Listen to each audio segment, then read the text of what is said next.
Minecraft is a game that has been pushed to its limits, from the speedrunning community achieving mind-boggling times to the technical community harvesting hundreds of thousands of resources per hour, to even the modding community making vast expansions of the game.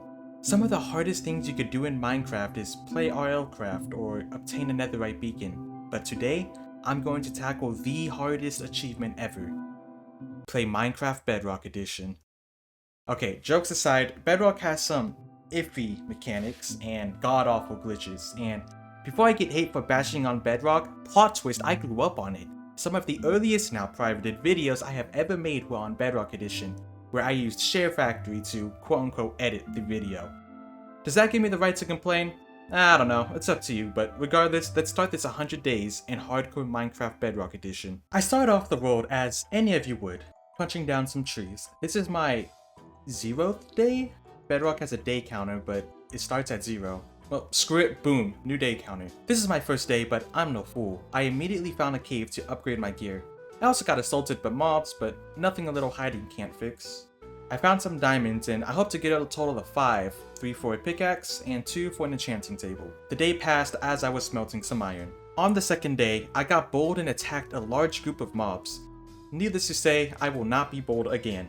I struggled to block with my shield because in Bedrock, you gotta crouch to block. Why? I don't know. After dealing with the mobs, I exit the cave. There's this nice clearing in between these mountains that has a river, so I ended up settling there. On day 3, I decided to get my food situated. I put some animals in a hole and start clearing out trees for wood.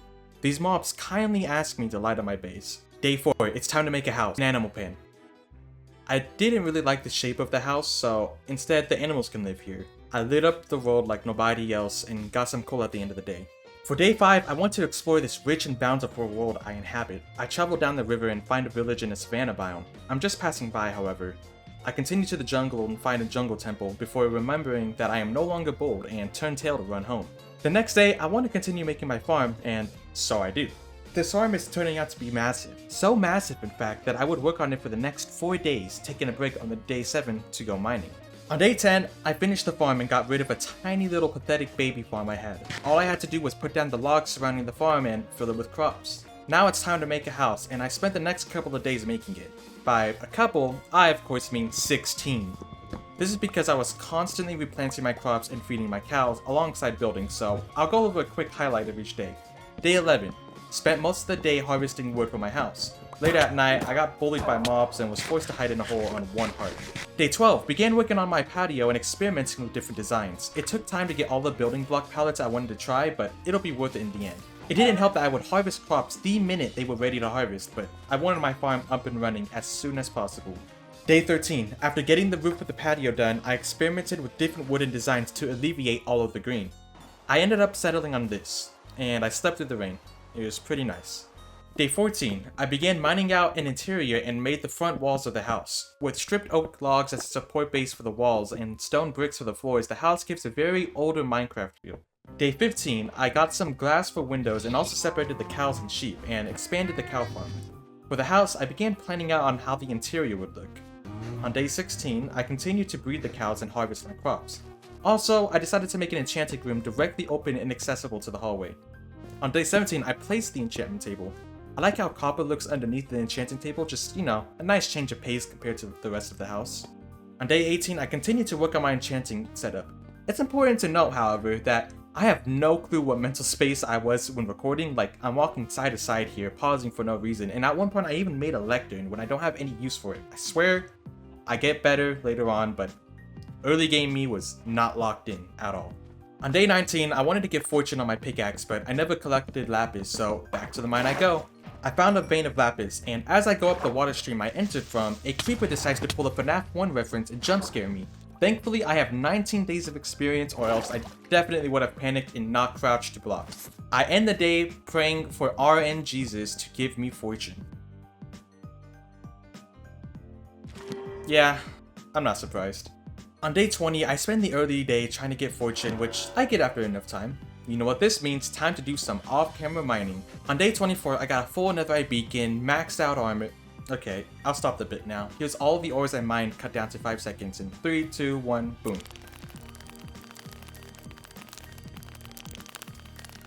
I spent all of day 21 in the cave and got home the night of the 22nd day. For day 23, I began making a chest room. I spent the whole day doing this. How? Because I suck at making things even. No joke, I think I spent like 5 minutes counting the wall sizes, and guess what? On day 24, I still managed to make it uneven. It's a talent, I know. After contemplating my life choices, I fixed my mistake. The work continued through day 25, where I began organizing all my chests. That's a weird noise. I dedicated day 26 to get all of the wood that I would need for the house, and a drowned zombie let me try it after some physical coercion. Finally, on day 27, I finished the outline of the house. There's 2 empty rooms. One will end up being my bedroom, but the other one I don't really know what to do with. What I do know, however, is that moss is a pretty block, so I'm gonna make my roof out of it. Don't try that at home. On day 28, I went to a nearby cave to harvest some moss. Okay, Creeper, what did my sheep do to you? You managed to kill every single one of them. Why do creepers hate me? I make a makeshift wall for the cow pen, which future me will fix. Anyway, I got some moss and put it on the roof. For day 29/30, sorry, I messed up the day counter in my notes, which isn't my fault because why on earth would you start the day counter on day 0? It's the first day of your world, so it's day 1. Is it that complicated? You're assigning the first of something to the quantity 0. Just jeez, he's really going, huh? Let's just push him aside for now. We'll check back on him in a couple days. Anyway, I noticed a wandering villager roaming my settlement, and I noticed that I could sell him hay bales. This isn't a feature in Java, I think, so let's get some... What gods did I anger to send assassins after me? One patching up later and we've got ourselves 19 hay bales. I'm about to be rich too. He bought 2 hay bales. You're lucky I chose peace. After that disappointing side quest, I finished placing all of the moss on my roof and even make my little bedroom. I decided it's time to make a nether portal and go caving, wherein I find a zombie spawner.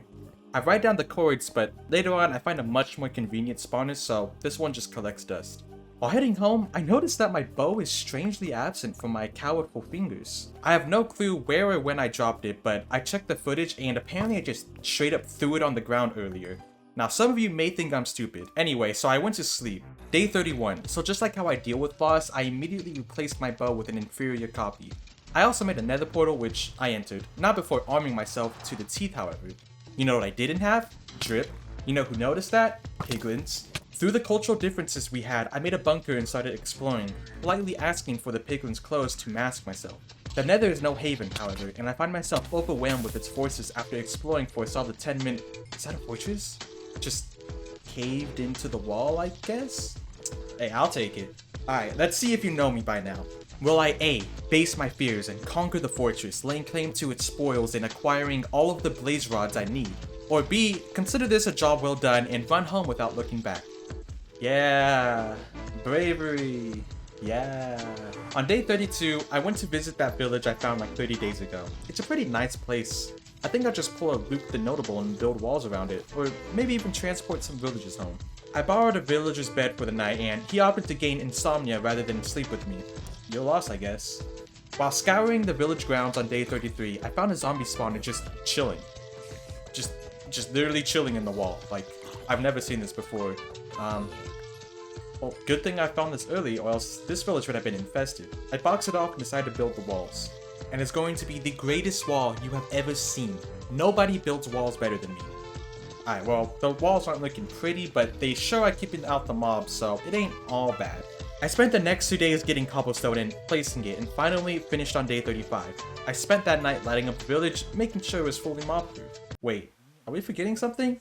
Oh yeah, is he still going? Simple task, and I still got 7 days of this to get. I think he's delusional. Let's let's just put him out of his misery. Oh god. Shoot, I really hoped the first one would do it. They just don't make sense. Why would you start a quantity? God, this thing takes so. Is he still The going? numbers, Brandon. What do they mean? Oh, okay. I think that did the trick. He can't terrorize us anymore. Alright, back to the game. On day 36, I grew tired of making the trip back and forth from my house to the village, so I decided to connect it through the nether. All I needed was 10 obsidian. It shouldn't be that hard, right? Right?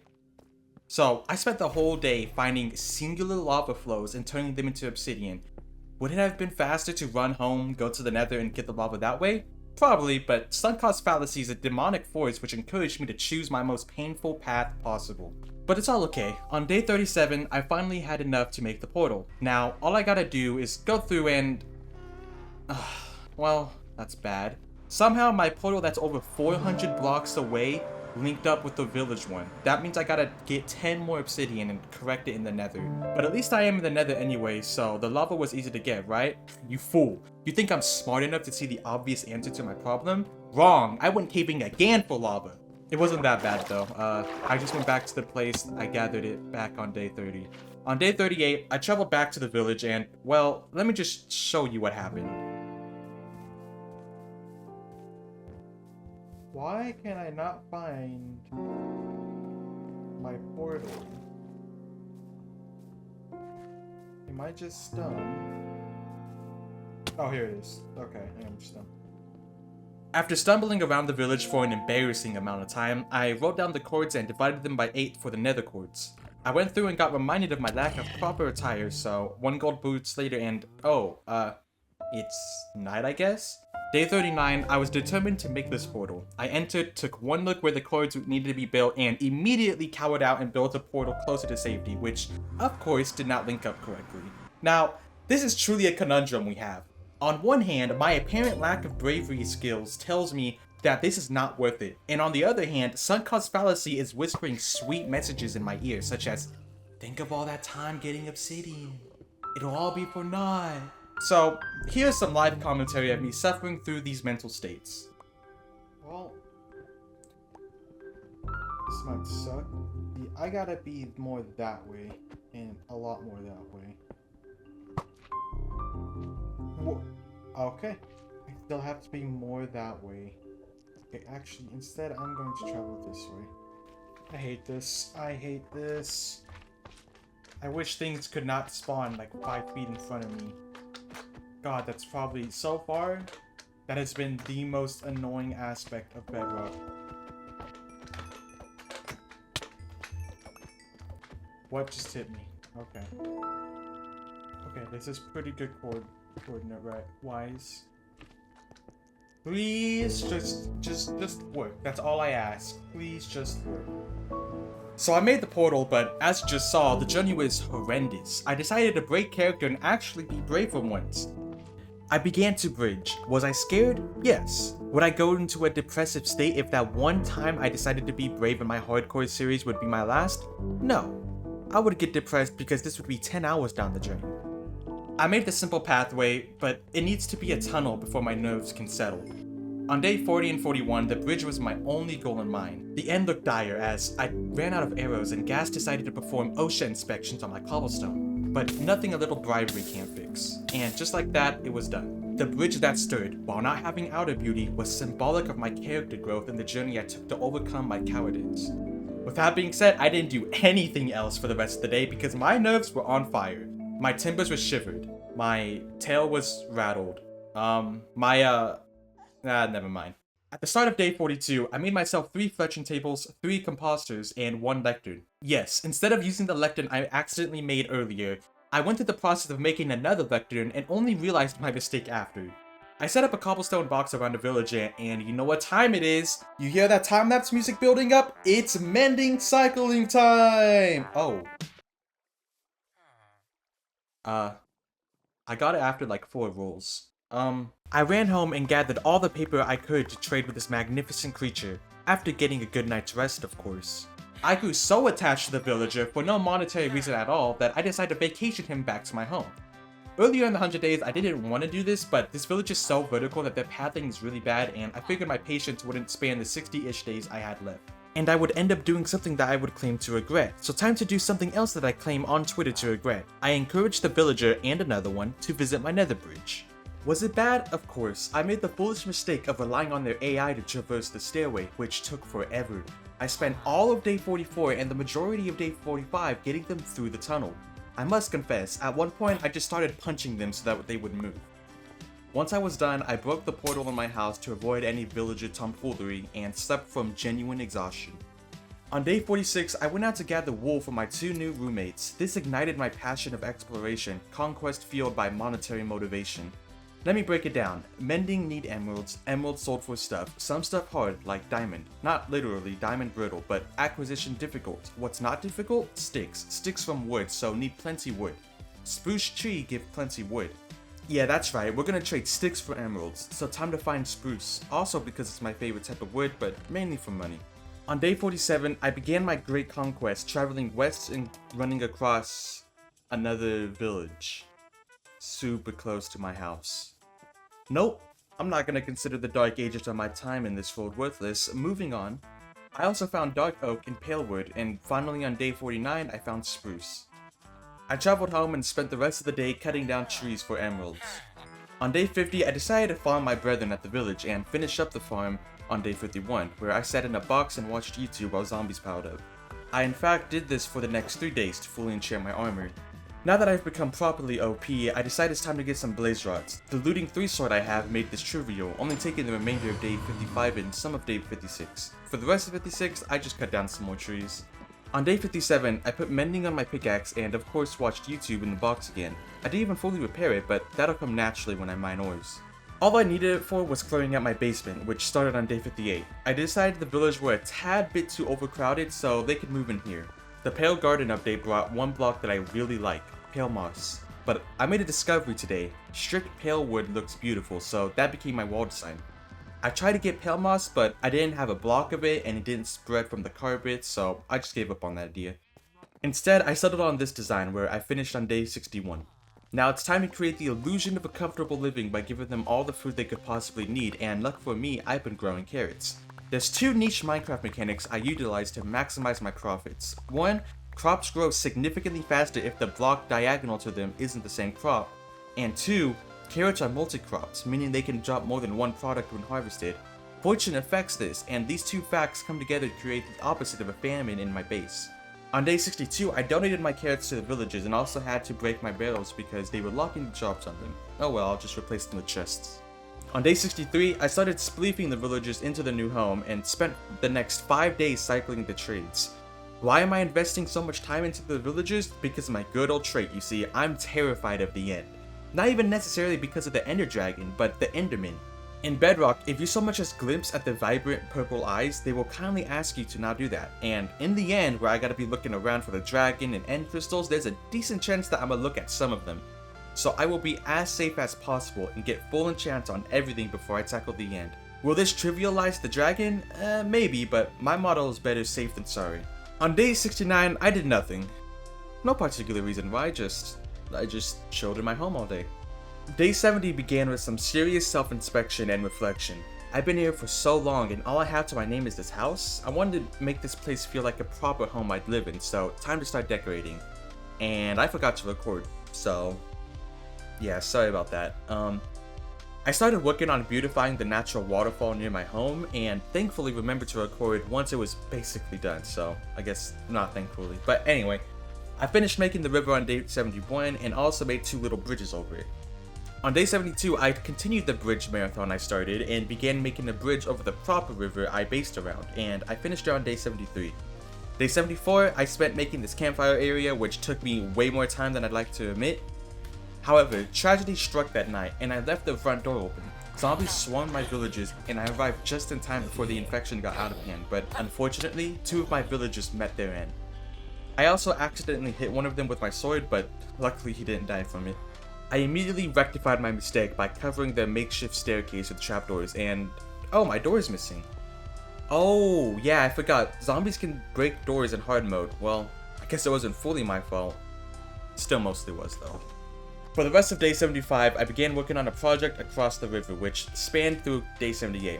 Nothing notable happened in between, just I got Silk Touch and that's about it. Once I excavated this area, I was kinda lost. I was going to put animals in here, but it seemed too big for that, and I've already got a nice looking cow pen with modifications from the creeper way back when, so yeah, I just ignored its existence, cause here at VA Zombie Incorporated, we spend hours on projects just to abandon them later. Need more proof? Look at my upload schedule. I was running pretty low on iron, so I decided to go mining for day 79, and on day 80, I harvested all of the juicy ore I gathered. Then, I put mending on my sword, and on day 81, I went to the nether to gather gold. I got some quartz while there, cause why not? I got home and smelted the gold while using the quartz to repair my sword. On day 82, it's ender pearl time. But first, I put infinity on my bow to deal with the ghast, and feather falling on my boots cause it's just generally a good enchantment to have. I bartered about a stack of gold, but unfortunately, I don't got that dream luck. I guess this makes up for the mending villager luck, but yeah, perfectly balanced as all things should be. I spent the rest of the day getting more gold. On day 83, I harvested my crops while smelting the 2.5 stacks of gold I gathered, and somehow I didn't finish smelting, so I just settled with bartering with 1.5 stacks. And thankfully, I got 7 pearls from it. On day 84, I got some more emeralds while waiting for that last bit of gold to smelt, then I went back to barter. I got 11 out of the 12 pearls I need. This game is a troll. I refused to start going to the stronghold just for me to be 1 pearl short, so on day 85 I decided to mine in the overworld for gold, but while in the cave, an enderman decided to give me both of his, so I guess I got all the pearls I need. I made the Eyes of Ender and put mending in all my armor. I spent day 86 repairing my armor in the YouTube box. On day 87, I stood atop my bridge and threw the first pearl. I followed the pearl all the way through day 88 where it pointed to this massive cave connected to a village. Bit of a side tangent here, but is it more common for strongholds to spawn under villages? I swear in almost every new world I make, it's always under a village. Let me know in the comments, I'm genuinely curious. I went to a suspiciously flat part of the cave and mined straight down and ran into the stronghold. And the stronghold was pretty cursed. It generated right on top of bedrock and there's just a floating torch here. After enough time, however, I found the portal room. Before I lit it, I decided to ransack the library for books and I put them in an ender chest, but finally on day 89, I lit the portal. The fight started as any other, where I shot as many crystals as I could. I tried pillaring up to the caged ones, but the dragon strongly advised I reconsider. I waited for like 2 minutes and the dragon breath never despawned, so I decided to just brute force his health, which was surprisingly easy. It's almost like I overly prepared for the fight or something. Yeah, but anyway, all the XP fell into the portal, but I'll just collect it later. And since I got the time, I guess I can go get an elytra. I entered the portal and immediately saw an end ship just chilling there. My luck this run has been pretty sweet. Why can't I always be this lucky? After nervously bridging over a few gaps, I made it to the ship. I built up and got the Wings of Freedom. I ransacked the end city, then went home. Day 90. Only 10 more days, huh? I guess it's time to patch up my home. First, I wanted to get that XP I lost, but I just couldn't find it. I looked back on my footage to find spawn, it wasn't there. I went to 0-0, wasn't there. On the next day, I even removed my spawn point and went back through the portal again, and no luck still. Oh well, it's fine, I don't really need it. I began laying down a path for, well, paths around my base, and on the next day, I patched up the hole next to my farm. On day 93, I finished making the paths and began cleaning up the place. I happened to find my first ever wooden pickaxe, which I verified through my footage. I named it and hung it on my wall right above my bed. I started day 94 by analyzing the view from my porch, and I decided to make a custom tree. I kept reshaping the base until I got a nice lean to it. The work continued through the next 2 days, where I made dirt imitate where the leaves would be, until I got a shape I liked. After gathering and placing the leaves, the tree was done. The remainder of day 96 was spent improving the scenery. I gathered leaf litter and firefly bushes and placed them around the tree. I also made a bench that you can actually sit in. Mobs were pestering me for the rest of the day, so I spent the night lighting up the mountain. On day 97, I patched up more holes in the mountain and made a cave entrance to my cobble mine, which took me way too long. Same thing with the dock I made on day 98. For some reason, I really overcomplicate these simple builds. For day 99, I swapped the path blocks with andesite because they were just a bit too dark, which kinda sucked because the path block has a nice color to it. I also decided to start adding lamps around the place, which I finished doing on day 100. I did a quick fly around to admire the place, then watched the sun set on my bench. When the light graded from a harsh orange blaze to a soft pink hue, finally to a dark blue sky, I went back to my home and slept. Thank you all for watching. I feel like I say this in a lot of my videos, but this is very different from what I usually do, so let me know how it is. And I made a joke along the way of me abandoning projects, but that kind of can't be further from the case. I've been working on some really big projects that I probably should span out more, if that makes sense, like time it better, but oh well, I'll see how I do it. But yeah, I wouldn't be opposed to doing another 100 days. It would just probably take a bit because this was 24 hours of footage, which is a lot of time. I mean, that's a whole day. That's, you know, 1 day out of a year. 1 day out of your whole life, but I don't know why I'm making these dumb analogies. Anyway, Let me know if you want another 100 days on this road or another 100 days on a different version of Minecraft or challenge like RL Craft, but just keep in mind if I do that, I'm probably not going to survive the whole 100 days. But yeah, it was really fun. There was some parts where it kind of dragged on and I am kind of rambling, so if you already clicked off, that's fine. If you didn't click off, hello. Yeah, I hope you guys enjoyed. Comment what was your favorite part, and I'll see you next time. Goodbye.